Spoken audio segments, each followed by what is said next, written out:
Halo, selamat pagi, siang, atau malam dimanapun Anda berada. Ya. Karena ini taping, jadi yang nonton nih bisa malam, bisa pagi, Ya. bisa siang, bisa sore nih ya. Betul. Kembali lagi bersama saya, Hari Nazarudin dari Fermentasi Nusantara dan Komunitas Jalan Sutra. Nah, masih dengan tema Pekan Kebudayaan Nasional, kali ini kami mau membahas sebuah makanan fermentasi yang sangat akrab terutama untuk masyarakat Betawi nih, yang ada di Jakarta dan sekitarnya, Ya, yaitu tape uli. tape Nah, uli. kebetulan saya menghadirkan Pak Erik Suryawan. Ya, Hari betul. ini Pak Erik Suryawan, beliau adalah generasi keberapa, Pak?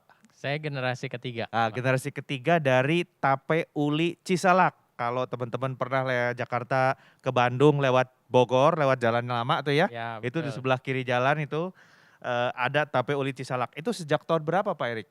Kita di sana sejak tahun 1957, Pak. Sejak Ya, 1957 ya. iya. Wow, tempatnya nggak pernah pindah-pindah di situ aja. Tempatnya memang di situ. Tempatnya Oh, posisinya oke. di Jalan Raya Bogor kilometer 31,9 Cisalak. Oke, dari sejak tahun 1957 ya. Betul. Dulu boleh cerita nggak sedikit dulu yang mulai siapa usaha itu dan kenapa memilih usaha untuk tape uli gitu? Oke. Ya dulu yang memulai usaha ini dari kakek, dari papa saya. Iya. Nah, di sana ya seperti kebanyakan kita keturunan itu biasanya gimana makanan itu supaya bisa lebih awet. Oke. Nah, dan di situ dulu memang banyak area persawahan gitu.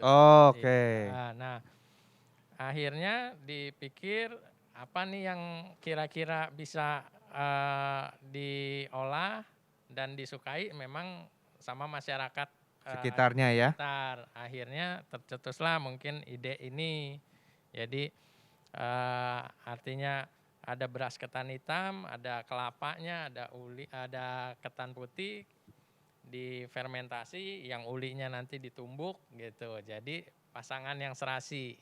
Antara tape dengan uli. Betul. Ya, antara tape dengan uli. Nah, kalau dari tahun 1957 sampai sekarang dengar-dengar setiap kali mau lebaran selalu rame ya? Betul. Iya. Banyak orang cari. Memang di Cisalak, Depok, Bogor, Jakarta itu tape uli ini memang istilahnya makanan yang harus ada saat lebaran. Oh, Ketika oke. sama dengan ketupat. Sama dengan gitu. ketupat. Betul. Oh, oke. Jadi banyak orang yang cari ya, karena kan memang tape uli ini udah jarang di tempat-tempat Betul. lain. Nah, ini juga yang kenapa kita bikin acara ini, kita pengen teman-teman yang dengerin dari seluruh Indonesia nih tahu bahwa ada tape nih ya, produk tradisional kita yang fermentasi ya, fermented, nggak gampang ditiru orang ya, nggak gampang ditiru dengan produk impor gitu ya. Tapi mulai berkurang gitu ya. Jadi orang-orang udah mulai, mungkin anak-anak muda, apaan tape, belum pernah lihat dah ya, di supermarket juga jarang gitu ya. Itu nanti kita obrolin lah ya mengenai. Saya mau ngomong mengenai prosesnya dulu. Jadi karena produksi tapenya itu dilakukan di lokasi itu, di Bogor, di Cisalak, tempatnya Tape Uli Cisalak Pusat itu ya? Oh, oke. Bagian dapur produksi kita di sana. Sekitar dapur produksi. Ya. Nah, satu hari itu bisa memproduksi berapa kira-kira Pak Erik? Hari normal itu per hari kita bisa produksi 15 liter sampai 20 liter tape. 15 liter sampai 20 liter tape. Berapa kilo itu kira-kira? Kira-kira itu bisa sampai 10-an. 10 kiloan ya? Oh, satu hari berarti diproduksi sekitar 10 kilo. Betul. Itu dari dulu sampai sekarang meningkat, menurun atau? Selama pandemi ini agak ada penurunan, Pak. Oh ya, oke. Karena ya pandemi ya, kita tahu semuanya pasti menurun. Tapi kalau hari-hari biasa tuh volumenya tahun ke tahun cenderung naik ya? Tahun ke tahun memang cenderung naik. Cenderung naik ya? Oke. Sampai di sebelum pandemi memang stagnan di angka 20 liter per hari. Oh. Itu weekday. Oke, Untuk kalau weekend weekend? kita bisa 2 kali lipatnya. Oh bisa 2 kali lipat, Bisa 40 40 liter ya? liter sampai 50 50 liter. liter per hari. Nah, Sabtu Minggu. Sabtu Minggu. Nah, saya sempat ngobrol juga sebelumnya sama Pak Erik nih. Eh kalau mau pesen tape itu berapa hari sebelumnya? Oh. Nah, karena kan yang namanya fermentasi tuh teman-teman nanti kita Ya, tunjukin ya caranya gimana. Tapi nggak pagi pesen siang bisa jalan gitu ya. betul, Ternyata betul. ada waktu yang dibutuhkan untuk proses produksi. Nah, Mhm. kira-kira berapa hari sebelumnya nih kalau mau pesan atau berapa lama sih waktunya dari beras seperti ini jadi tape? Oke. Untuk fermentasi untuk jadi tape dari posisi beras ketan itu sampai jadi tape seperti ini itu membutuhkan waktu 2 hari, Pak. 2 hari ya? 2 hari Oke. di ruangan tertutup tanpa terkena sinar matahari dengan suhu stabil, suhu ruang. Oke.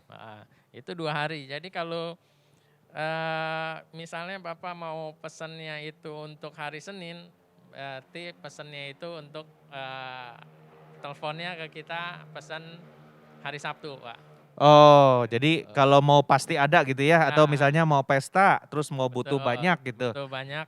pesan 2 hari sebelumnya atau 2 atau Betul, 3 hari sebelumnya gitu betul, ya. betul. Nah, jadi kalau misalnya tape ini kalau sudah kita beli misalnya dalam bentuk seperti ini ya teman-teman Ya, mungkin sering lihat ya, oke. apa ada yang, Mhm. pikulan atau di toko biasanya bentuknya seperti ini, satu set ini yang ini, Ada tape. tapenya, yang ini ulinya. Kalau sudah dalam bentuk seperti ini berapa lama bisa tahan Pak Erik? Eee, ini karena kita memang murni tidak ada bahan pengawet sama sekali, kita bisa saranin 3 hari aja, Pak. 3 hari di 3 hari. lemari es? Di lemari es, itu memang bisa lebih lama, Oke. cuma nanti kendalanya memang di uli akan jadi keras. Oh ulinya jadi keras, tapi tapenya mah tahan ya? Tahan, tahan. Oh, oke Kalau oke. kalau untuk di kulkas itu bisa nambah waktu 2, 3 hari. Oh, di kulkas Ya. nambah waktu 2 3 hari. Cuma Jadi kendalanya nanti ulinya itu agak lebih keras. oh ulinya jadi lebih keras kalau Iya, ditaruh di lemari keras. es? Iya, nggak Oh, oke lembut oke lagi, oke. Pak. Nggak lembut lagi ya. Mhm. Nah, sekarang kita udah siapin nih Mhm. bahan-bahannya ya. Ya, Jadi ya. kira-kira kalau untuk memproduksi, Eee, tape. tape itu Mhm. kan fermentasi ya? Betul. Ya, itu, bahan-bahannya apa aja yang dibutuhin Pak Erik?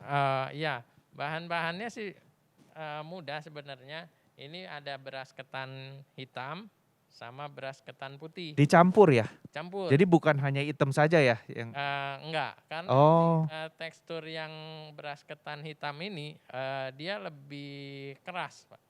oh, oke. Jadi Ya, kalau hitam semua iya, jadinya terlalu keras ya itu bisa makan waktu malah bisa 3 sampai 4 hari lagi untuk proses fermentasinya. fermentasinya. Oh, yang putih ini lebih cepet ya? Lebih cepat dan, dia membawa lebih, istilahnya dia bisa bisa lebih halus nantinya, lebih lebih cepat matangnya fermentasi itu. Oh, oke. Nah ini, prosesnya gimana caranya nih kira-kira Oke, dari sini? proses pertama ini, bandingannya 1 banding 1 beras Antara ketan beras putih ketan putih sama beras sama ketan beras hitam ya? ketan hitamnya 1 banding 1. Jadi, setelah ini kita masuk proses perendaman sih, Pak. Oke. Nah, yang perendamannya itu yang Ini agak dimasukin sini ya? ya,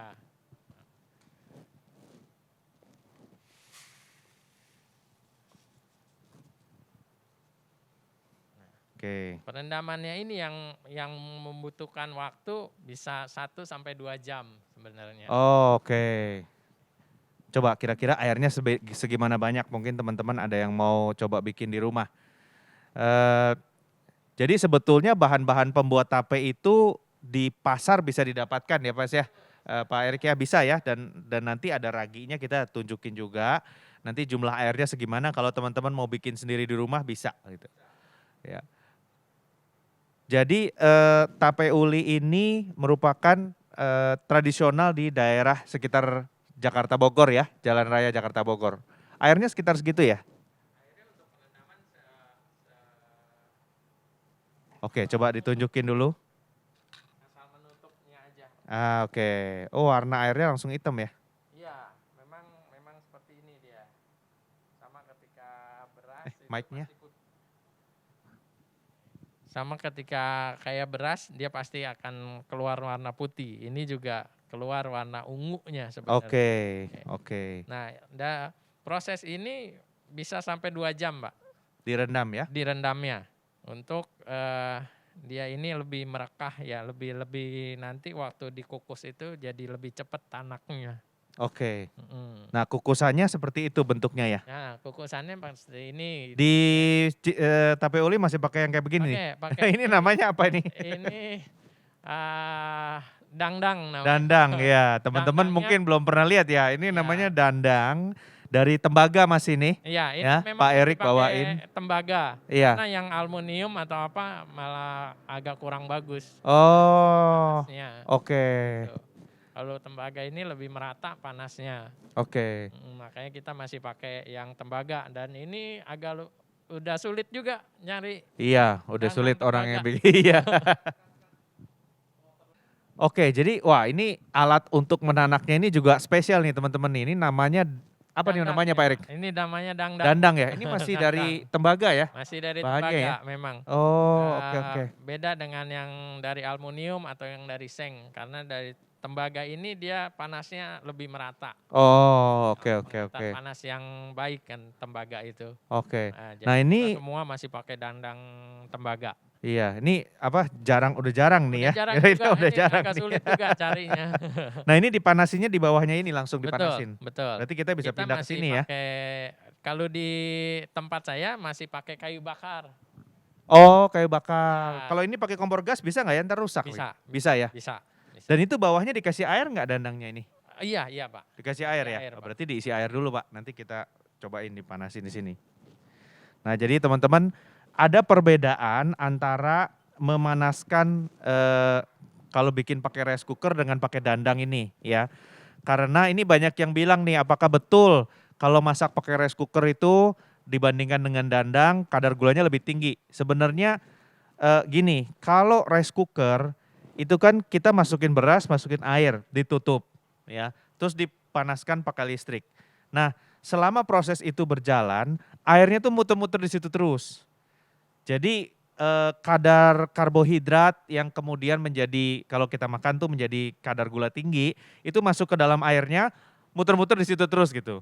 Sementara dengan dandang, kalau kita lihat nih begini ya, airnya itu kukusannya airnya akan netes ke bawah. Jadi yang dipakai untuk mematangkan si nasi bukan air, tetapi uap yang datang dari bawah. Sementara kita tahu eh, kelebihan karbohidratnya akan jatuh ke bawah, ya akan jatuh ke bawah. Sementara nasinya akan termasak dengan uap yang naik ke atas. Jadi murni air. Sementara kalau rice cooker kan cuma satu ember aja, ya muter-muter di situ aja gitu. Apakah betul kadar glisemiknya memasak menggunakan dandang ini lebih rendah?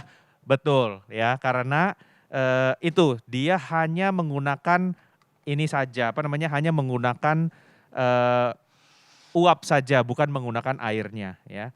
Nah ini kita nyalain sambil kita ngobrol. Ini buat nunjukin sama teman-teman di rumah aja nih. Ya, nah lihat kalau ini nanti netes ke bawah sini ya. Oke, ini atasnya ditutup nggak Pak Erik? Ditutup ya. Tutup ya? Langsung dituang ke sini apa gimana? Iya, setelah ini 2 jam Iya. kita masukin berasnya. Oh, oke oke oke oke.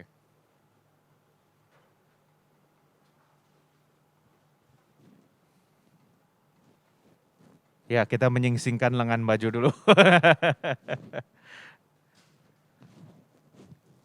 Nah, jadi ini kelebihannya dengan menggunakan dandang. Kalau pernah nyoba pakai rice cooker nggak Pak Erik? Belum pernah, Pak. Belum pernah. Selalu menggunakan dandang dengan kayu bakar ya? Betul. Karena rice cooker takutnya kita nggak bisa cek kapan dia sudah tanak atau belum gitu. Berarti kadar tanaknya itu harus tertentu ya? Nggak boleh terlalu matang, terlalu lembek, atau terlalu keras gitu ya? Iya betul, Pak. Nah, kalau sumber beras ketan merah dan putihnya sendiri dari mana Pak Erik? Kita ada supplier yang memang suppliernya pun itu dari zaman kakek, Pak. Zaman kakek. Sejak 1957 juga? Betul, betul. Sampai sekarang masih suppliernya masih sama. Sampai ke saya itu masih Waktu yang sekarang ini levelnya itu memang dari seumuran papa saya. Gitu. Oke, ini kita, jadi kalau teman-teman perhatiin, dituang semua. Nah, ini teman-teman lihat bahwa kalau pakai kukusan, itu airnya akan jauh lebih sedikit, dari air yang mengambang ya, itu akan jauh lebih sedikit daripada rice cooker. Ya, nih saya bantu tadahin. Oke, lalu kita naikin ke sini. Yes. Nah ini mulai ditanak, kalau udah lagi nunggu tanak nih kita bisa ceritain proses berikutnya ya. Nah setelah ditanak Pak Erik, setelah ditanak apa yang proses apa lagi berikutnya? Sebenarnya ini proses penanakan ini juga 2 kali Pak. Oh 2 kali? 2 kali. Oh jadi gimana nih? Jadi ini berapa lama kira-kira? Kalau dulu kita sebutnya, kalau orang Cisalak bilangnya aron Pak. Aron ya. Setelah jadi aron, kita cuci lagi. Oh. Kita cuci lagi, kita dingin sama air biasa. Aron itu maksudnya belum matang bener? Belum matang bener. Oke. Nah ini kita cuci lagi untuk didinginkan dulu. Nah setelah didinginkan kita masuk proses pematangannya. Iya. Kira-kira itu bisa setengah jam sampai 45 menit. Oke, terus abis itu? Pertama biasanya itu 20 menit kita cuci lagi untuk didinginkan aja. Oke. Nanti proses pengukusan yang kedua itu sekitar 20 menit sampai 25 menit. Pakai dandang ini juga? Pakai ini juga. Nah berapa biji ada di tape uli Cisalak nih seperti ini? Bisa kalau Sabtu Minggu itu bisa 4 Pak. 4 ya? Iya. Oke, berarti satunya sekitar 5 literan isinya? Betul. Oke, nah sesudah itu terus apa prosesnya? Nah setelah tanak proses pendinginan lagi Pak. Nanti biasanya kita taruh di tampah ya? Taruh di tampah, kalau ada kipas angin ya boleh pakai kipas angin, tapi biasanya kita taruh di yang ada aliran udara. Iya. Untuk pendinginannya biasanya itu makan waktu bisa 3-4 jam. 3-4 jam, Ya. oke. Jadi kita kalau produksi pagi itu sekitar jam 8 atau jam 9, ya selesai nanti peragiannya itu di jam 1 atau jam 2. Jam 1 atau jam 2, oke. Ya, jam 1, jam 2 siang. Itu nanti proses peragian, langsung di baskom, biasanya baskom yang masuk yang begini lagi. Oke. Ada daun pisangnya tutup, iya. semua rapet, kita masuk ke lemari. Nah, Lemari untuk fermentasinya. Itu baru dibiarin selama berapa lama? Selama 2 hari. Lemari apa ruangan? Lemari dalam ruangan yang tertutup Pak. Oke, ruangan tertutup, ada rak-rak gitu ya? Ya betul, dan itu mesti rapet semua. Artinya nggak ada sirkulasi udara sama sekali juga. Oh nggak ada sirkulasi udara sama sekali di ruangannya? Betul. Dan nggak ada jendela? Nggak ada. Nggak ada? Nggak ada jendela. Terus dibiarin selama 2 minggu? Iya. Nah, 2 hari Pak. 2 hari ya? Selama 2 hari, oke. Raginya seperti apa bentuknya Pak Erik? Ragi kita pakai yang... Nah, ini coba ditunjukin ke kamera. Nah, ini raginya ya? Biasanya itu lembut banget ya? Raginya itu masih bentuknya bulat Pak. Kayak kue geplak lah. Iya. Ya, agak bulat. Nah ini udah kita tumbuk, kita saring, kita tumbuk lagi, kita saring lagi sampai benar-benar yang dapat. Halus banget loh ini. Ya. Berapa kali ditumbuk disaring Pak? Kenapa harus ditumbuk disaring? Untuk dapat yang halusnya ini Pak.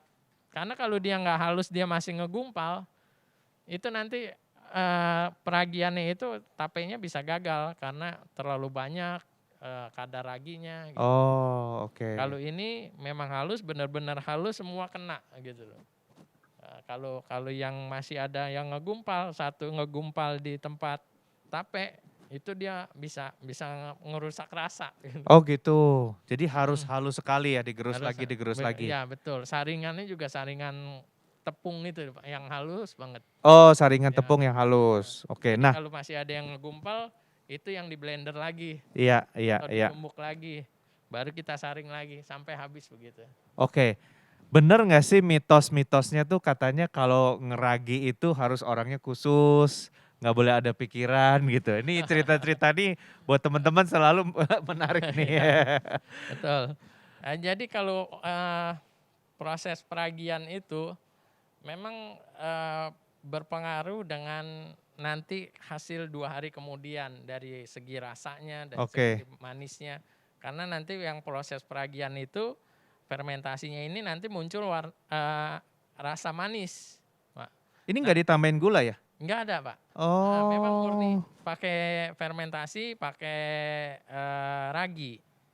Silakan dicoba. Iya, saya cobain ya. Ya, Wah, ini udah manis loh.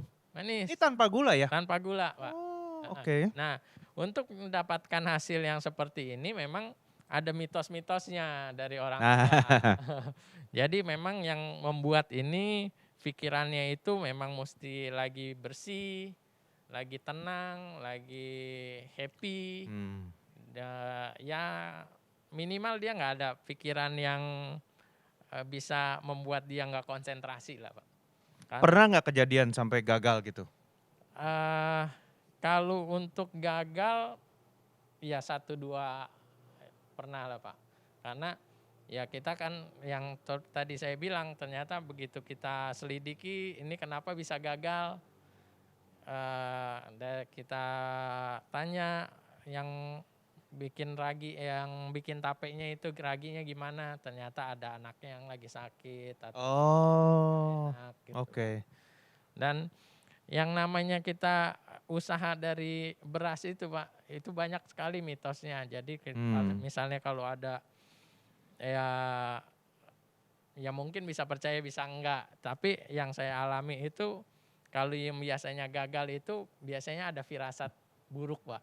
Oh, misalnya ada yang mau meninggal gitu atau Meninggal atau sakit atau saudara jauh itu kita lama nggak dapat kabar ternyata dia lagi sakit dan itu bisa gagal gitu. Oh, itu peragiannya bisa gagal? Bisa gagal walaupun Oke. yang membuatnya itu sudah nggak ada pikiran yang macam-macam tapi itu bisa ada seperti itu kejadiannya. Iya, Cuma iya. ini mitos, percaya nggak Iya. percaya. Tapi pernah terjadi ya? Pernah terjadi Ya. gitu.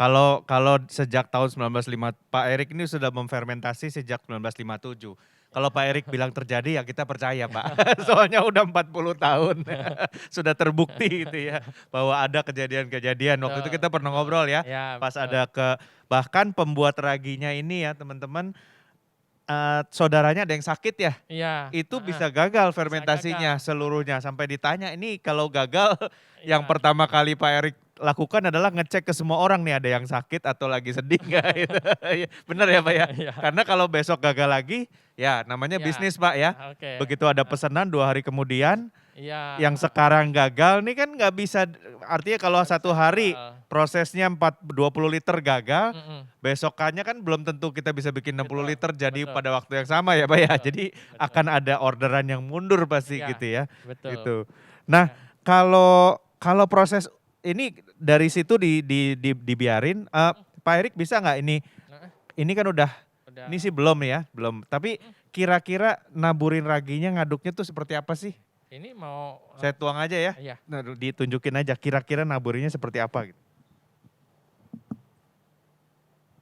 Nah, ini sebetulnya belum terlalu jadi nih teman-teman, tapi saya pengen nunjukin aja kira-kira naburinya gimana sih caranya gitu raginya. Ini kalau kita yang perendaman 2 jam itu Pak, ini Lengket ya? Ini semuanya sudah merah semua. Jadi Oh, oke. raginya itu udah nggak kelihatan. Udah nggak kelihatan ya? Oke. Udah ketan putih. Nah, ini kalau ya ini ketika kita udah matang. Ketika kita sudah matang begini, Iya. ini perlu 2 jam dulu didinginkan. Didinginkan, ya. Jadi benar-benar memang mesti nggak ada panas sama sekali, gitu. Nah setelah dingin, kita bisa masuk dalam proses peragian. Iya, wah. Ini teman-teman sekalian yang bisa cuman Pak Erik nih, karena saya baru ada saudara yang wafat, jadi jadi nggak bisa nih. Tapi memang ya namanya berpengaruh dengan makhluk hidup, Pak Erik ya. Betul, Karena ragi betul, ini kan makhluk hidup ya. betul. Percaya nggak percaya ya kita harus percaya kalau Pak Erik bilang ada gitu. Ya, Karena saya pernah lihat ya satu produsen kimchi di Korea ya. ya, Itu juga bisa ditiru sama teman-teman di Indonesia itu karena menarik. Jadi satu orang ibu ini produsen kimchi katanya kimchi terbaik di Korea. oke. Nah, bagaimana cara bikinnya? Dia kan pakai cabbage ya, kol ya. Dikasih raginya, terus dimasukin ke dalam tong-tong kan. Ya, Terus di tong-tongnya harus di luar gitu. Setelah selesai ditutup, terus dipajang di luar semua. Dia pakai baju tradisional Korea. Dia jadi di tengah-tengah tong fermentasinya itu disusun, dia paling tengah. Dia ini bisa main cello, dia main musik. Oh, oke. Dia mainin Ya, musik ya, semuanya itu katanya. ya. Kenapa? Karena biar gimana musik ini akan membuat fermentasinya itu lebih bagus, lebih Betul. seneng karena Ya. ada musik gitu. Wah hebat juga saya bilang. Akhirnya kimchi dia salah satu yang terbaik di Oke. Korea gara-gara Ya, dimainin musik. Ya, itu yang saya bilang macam-macam untuk fermentasi itu, melakukan fermentasi itu mungkin juga dia dengan musiknya dia hatinya lebih Iya, gembira, hatinya lebih tenang. gembira, lebih tenang dan akhirnya fermentasinya lebih Lebih bagus lebih ya. bagus, Iya, betul. betul Itu dia. betul. Jadi makanya kalau untuk peragian ini hati mesti Tenang. tenang. Dan satu lagi, Iya. jangan waktu menstruasi. Oh itu betul ya? Betul. Karena kan ketika menstruasi itu, mohon maaf, biasanya emosinya tuh turun. Betul, ada ya perubahan hormon ya. Iya, ada Iya, perubahan iya, iya. hormonnya gitu. Nah, setelah ini Diaduk lagi apa enggak dari bentuk begini? enggak, Pak. Oh gini aja? Begini aja. Ini kan, Enggak diaduk-aduk bawahnya? ya setelah ini kita kan bisa ada beberapa lapis ini. Oke, jadi Pak Erik waktu meragi ini enggak diaduk-aduk justru ya? Enggak, Pak. Enggak ya? Enggak. Jadi abis dari sini ditaruh di baskom? Taruh di baskom, Pak. Oke. Ini jadi ini kan nanti ada beberapa tampah, Pak. Iya. Jadi ini satu lapis ini langsung kita masuk baskom. Oke. Nanti setelah peragian ini Iya. kita masukin lagi satu Iya. lagi. Dia biasanya Jadi kayak martabak gitu ya? betul, betul. Selapis Betul, gitu ya? betul, Pak. Sampai setinggi apa kira-kira Pak? Biasanya sampai 3/4 inilah, Pak. 3/4 Sampai itu. lingkaran yang Oh. dalam ini. Oke. Nanti setelah itu baru tutup sama daun pisang. Tutup sama daun pisang. Daun pisang, betul. Berapa lapis daun pisangnya? Selapis, Pak. Selapis. Iya, selapis. Dan itu nanti untuk pemberatnya bisa pakai tutup panci yang seukuran ini. Oh, tutup panci yang seukuran ini. Berarti nggak kedap-kedap amat ya? Enggak. Nggak tertutup semua Enggak, gitu ya? enggak. Tapi harus selalu daun pisang, nggak bisa diganti bahan lain ya? Iya, karena daun pisang bisa menjaga suhu itu lebih stabil, Pak. Oke. Nah teman-teman kalau kemarin nonton yang bagian tempe, perbedaan cara meragi kalau tempe itu kedelainya diaduk. Jadi oke. raginya sebetulnya raginya bentuknya kan mirip-mirip juga seperti ini putih-putih, tapi beda isinya karena tempe itu jamur, Oh, funggi. Kalau ini bakteri nih. bakteri, betul. Iya, bukan jamur. Jadi kalau funggi atau jamur itu dia nggak boleh basah Pak, harus Oh, lembab, oke. tapi nggak boleh Iya, basah. Kalau bakteri harus basah. Iya. Dia kalau nggak ada air dia nggak bisa hidup, airnya banyak Iya, gitu. Makanya kalau ini diaduk-aduk-aduk, nanti bakterinya jadi terlalu banyak, Iya, ya kan? terlalu banyak. Karena dan airnya asam ya atau apa airnya? Iya, Asam. asam nanti munculnya itu nanti asam dan pahit, Pak. Asam dan pahit. Oke, Iya. oke. Enggak akan muncul rasa manisnya. Rasa manisnya ya. Oke, jadi ini hebat, ini tanpa digulain. Jadi kalau teman-teman yang pesen tape uli gitu ya, terus oh ini manis nih ya, itu tidak pakai gula. Tidak Ya, Pak pakai Erik gula. ya, tidak pakai gula. Tidak ya. pakai gula. Dan hebatnya produk ini apa? Dia anti gula sintetik ya. Karena betul. bakteri ini tidak bisa mencerna gula yang sintetik. Betul. Dia cuma bisa mencerna karbohidratnya beras ini aja. Jadi kadang-kadang tapenya manis kok dikasih gula biang? Nggak mungkin. Nggak mungkin. Karena kalau dikasih gula biang mati asam langsung. Iya, Ya. dia lebih ke pahit dulu. Ya getir, pahit Pak. dulu betul. Getir Jadi dulu baru asam ya. Kalau ada misalnya ada yang cobain tape itu di luar bukan yang produk kita atau apa, itu ada rasa getirnya, itu pasti pakai gula. Iya, kalau ada getin dan itu kan ditambahin di terakhirnya aja. Betul, Sebab betul. kalau sebelum fermentasi ada bahan asing di sini, Ya, mati nggak dia. Dia jadi, nggak bisa jalan ya. nggak jadi. Termasuk bahan-bahan logam katanya juga nggak boleh masuk ya, Pak Erik? Iya, iya. Pokoknya ini mesti bersih semua, Pak. Iya. Nggak ada bahan-bahan lain gitu. Jadi memang kita pun pakainya yang plastik, karena kalau yang nggak tahu ya, kalau yang logam itu kita belum pernah pakai sih. Kalau panci Oke. logam itu memang. Jadi memang bahannya sampah ini, alatnya sama baskom yang dari plastik biasanya. Oke. Lalu ditutup dibiarin 2 hari ya. Betul, betul. Nah, kalau uli proses pembuatannya gimana? Uli hampir sama, cuma kita pakai berasnya itu beras ketan putih. Oke. Nah, beras ketan putihnya pun itu yang berbeda. Itu Iya. disebutnya kalau kita uli itu pakai beras ketannya yang Paris, beras ketan Paris, Pak. Maksudnya Iya, dari memang Prancis gitu. memang jenisnya itu pokoknya kalau orang-orang yang mau bikin uli atau yang kualitasnya yang bagus itu memang beras ketan Paris. Oke, beras ketan Paris ya. Nah, kalau uli ini prosesnya sama 2 kali pengukusan, dan nanti ketika terakhir pengukusan yang kedua itu sudah dicampur kelapa tabur, Oh, parut. kelapa parut. Ya. Maksudnya dalam bentuk kering. Ya, Udah diparut ya, parut. dikeringin dulu baru ditaburin gitu. Ya, Oh, oke. bareng penanakan yang kedua, itu tunggu sampai matang. Setelah matang, baru proses penumbukan. Oke. Alu, baru kita potong kecil-kecil. Oh, ditumbuk pakai alu. Iya. Nggak disaring ya? Atau Enggak. nggak pakai crusher nggak ya? Enggak. Dipakai alu. Memang pakai alu. Harus Oh. pakai alu, harus ditumbuk. Kalau bukan ditumbuk itu bukan uli namanya. Oke. Itu untuk teman-teman yang mau bikin SNI uli ya. Ya. Ya, dia harus ditulis tuh bahwa uli itu bisa disebut uli kalau ditumbuk. Iya, betul. Kalau digiling bukan uli. Kalau digiling bukan uli, namanya kue tiaw. Iya. Nah, kalau udah jadi kalau uli tapi nggak difermentasi ya? Uli nggak difermentasi. Nggak difermentasi. Dan dia makanya paling nggak tahan lama, apalagi ada unsur kelapa di dalamnya. Iya, oke. Kita mau dipakein pengawet makanan pun nggak akan bisa, karena kelapa itu pasti ada merubah rasa. Iya, betul. Merubah rasa. Dan kita makanya sama pelanggan-pelanggan ini tahannya berapa hari? 3 hari di suhu ruang. 3 hari di suhu ruang ya. Ya. Oke. Nah, jadi teman-teman kalau yang mau bikin tape sendiri ya bisa lihat ini cara peragiannya kira-kira seperti ini ya. Satu layer demi satu layer, jangan diaduk-aduk karena kalau diaduk-aduk nantinya akan terlalu banyak si bakteri ini. Kayaknya kalau dia begini dia butuh oksigen nih di atas ini supaya dia bisa tumbuh dulu pertama kalinya. Kalau diaduk maka dia nggak ada oksigen kan. Tanpa oksigen bakteri yang tumbuh beda lagi. Itu yang bikin asam dan pahit tadi. Iya. Dan raginya pun jangan salah beli ragi. Iya. Emang ada berapa macam Pak raginya? Ragi tape, ragi beras, ragi singkong, ragi tempe itu beda-beda kan Pak. Oke, ini ragi apa nih?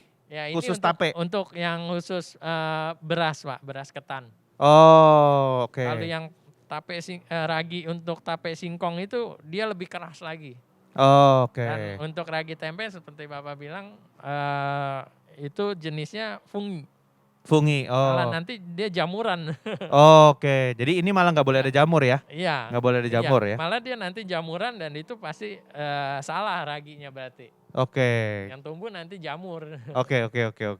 Jadi ragi beras, Iya. ragi tape singkong sama ragi tempe beda ya? Beda. Sama ragi tempe beda, oke. Oke, jadi saya mau nyobain dulu nih Pak Erik. Bisa tolong nggak angkut? Berat juga nih. Iya, ada airnya ya. Yes. Nah, sekarang saya mau ngambil tape ulinya untuk dicicipin ya. Tadi saya udah ngambil sedikit nih kayaknya kurang. Ya. Nah, Pak Erik, apa sih yang bisa dibantu ya mungkin dari pihak masyarakat atau pemerintah supaya tape uli ini bisa jadi produk yang lebih bagus lagi gitu? Sebenarnya memang dari pemerintah pun banyak membantu sih Pak. Sebenarnya memang dari segi promosinya karena ini kan makanan tradisional. Biasanya pemerintah itu ya pemerintah kota kayak Depok itu ketika ada acara-acara kita sering diajak gitu Oke. untuk promosi ini bahwa inilah salah satu makanan tradisional di Kota Depok gitu biasanya.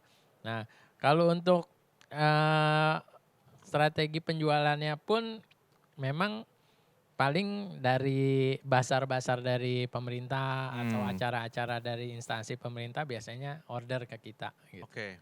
Jadi udah cukup banyak ada bantuan ya. Ada Nah, bantuan terima sebenarnya. kasih juga nih sama Ya, pemerintah. Nah, rasanya ini unik teman-teman.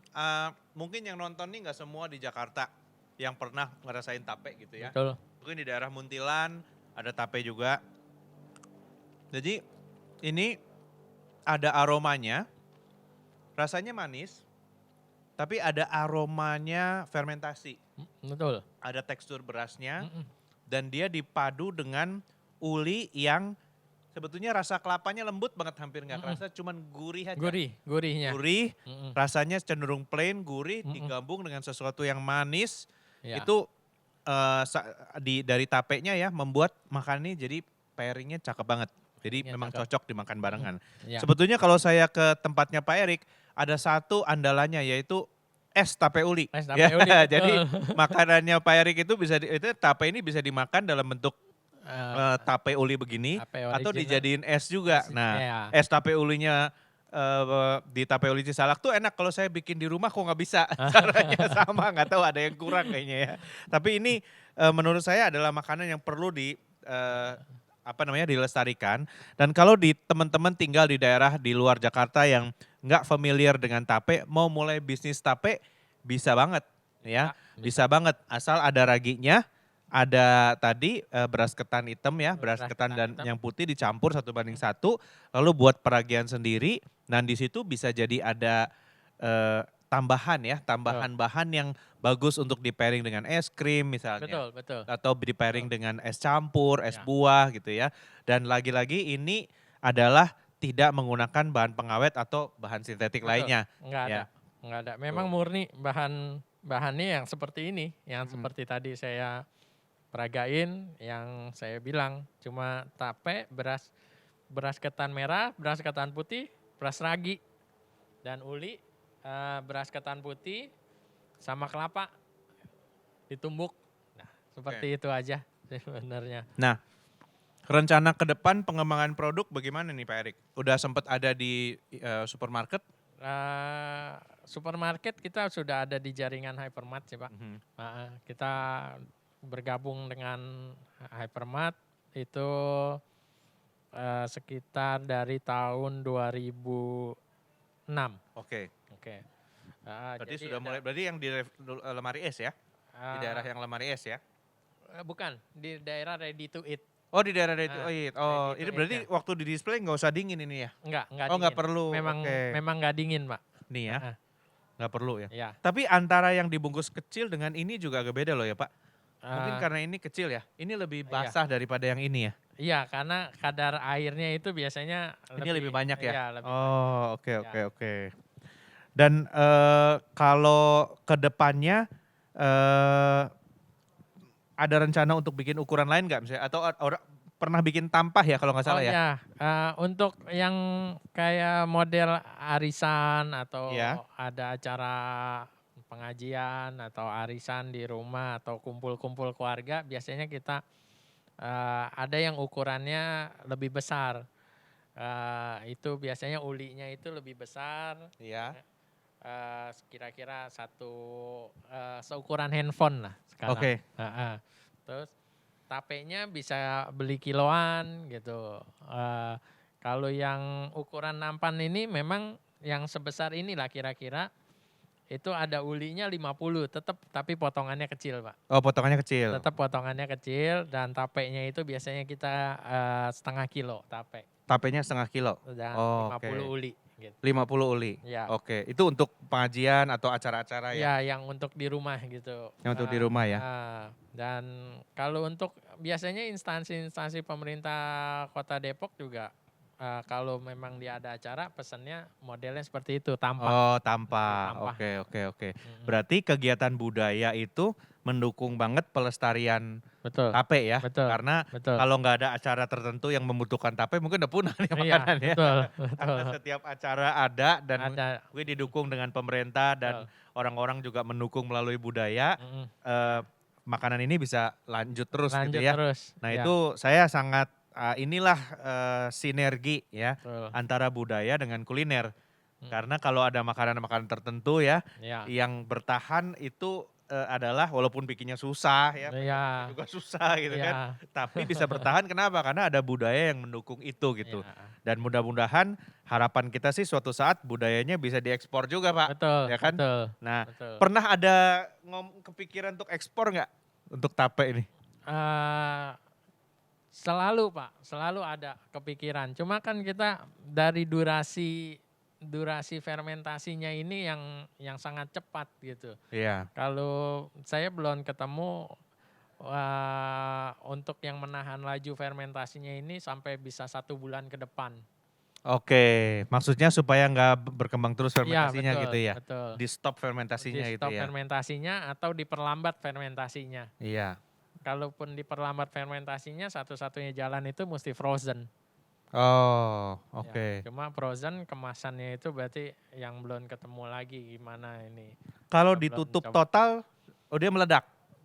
Kalau untuk ukuran plastik mungkin meledak Pak, kalau dia agak cair nanti. Berarti kalaupun nggak ada oksigen dia tetap berfermentasi ya? Iya, Oh, dan itu oke. pilihannya cuma dihilangkan fermentasinya atau diperlambat fermentasinya. Iya, Nah, iya. satu-satunya jalan memperlambat fermentasi itu cuma dibekuin. Dibekuin ya. Ya. Tapi dibekuin dicairin lagi belum tentu sama rasanya juga ya? Betul. Itu betul. problemnya di situ Ya, ya? betul. Oke, Takutnya ada beberapa yang memang bakterinya akhirnya mati gitu, Pak. Iya, kalau Kayak- mati jadi asam, jadi Iya, begitu rasanya. dicairin mau dimakan pun ya rasanya bisa nggak karu-karuan. Iya. Itu yang masih jadi kendala untuk ekspor keluar atau Oke, pengiriman yang oke. terlalu lama. Oke, tapi dari kapasitas sih produksi masih terus berjalan ya? Kita produksi setiap hari, Pak. Setiap hari dan Jadi- masih terus berlanjut Iya, sejak berlanjut. 1957 sampai sekarang nggak pernah putus gitu ya? Nggak pernah putus. Selalu lanjut Selalu- terus ya? Selalu lanjut terus. Lanjut terus. Ya. Oke. Dan selama 1 tahun pun kita nggak ada libur, Pak.